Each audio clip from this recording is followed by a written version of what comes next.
Havenwood, a town where time seemed to pause, where the loudest sound was the whisper of wind through the willows.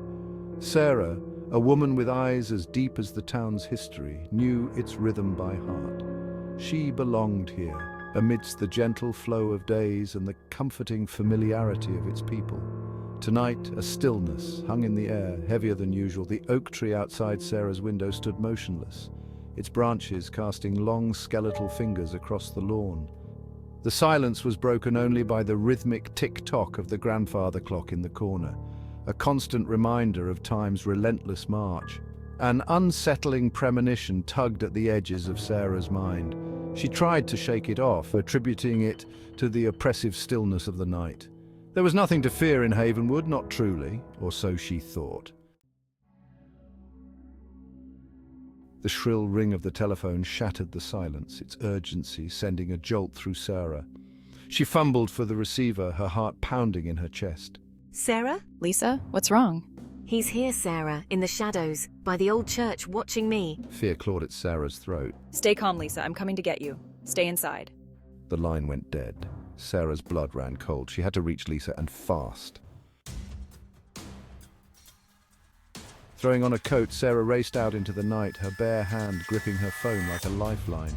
The air was heavy with the smell of damp earth and distant wood smoke.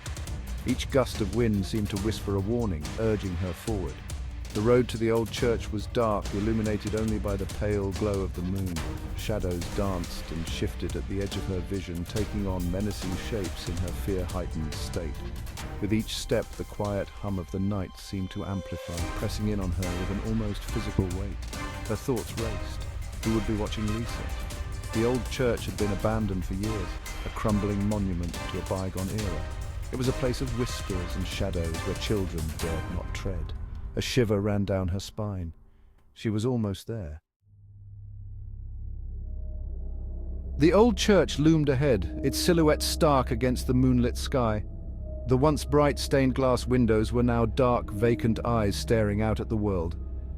As Sarah approached, the oppressive silence of the night seemed to deepen, broken only by the rustling of leaves underfoot. Her heart pounded in her ears as she scanned the shadows, searching for any sign of Lisa or her stalker. The air grew colder, sending a prickle of unease across her skin. Something was wrong. She could feel it. Lisa, are you here? Only silence answered her. She crept closer to the church, her hand hovering over the door handle. It was cold, damp, and unyielding. Just as Sarah was about to push open the heavy oak door, her phone buzzed violently in her hand. It was Lisa. Relief washed over her, followed by a wave of confusion. Lisa, where are you? I'm at the church. Church? Sarah, I'm home. I never left. I think it was just a bad dream. As Sarah stood there, taking in Lisa's words, a cold, raspy voice slithered into her ear from behind. It seemed to seep into her very being, chilling her to the bone. You should not have come here, Sarah. Sarah whirled around, her heart hammering against her ribs, but there was no one there. The empty churchyard stretched out before her, bathed in the pale moonlight. The only sound was the wind, now a mournful wail that seemed to echo her terror. Panic tightened its grip on her throat. She turned back to the church, its dark windows seeming to mock her with their emptiness. The heavy door stood ajar, an invitation into the unknown. Then, as quickly as it had begun, the phone call ended.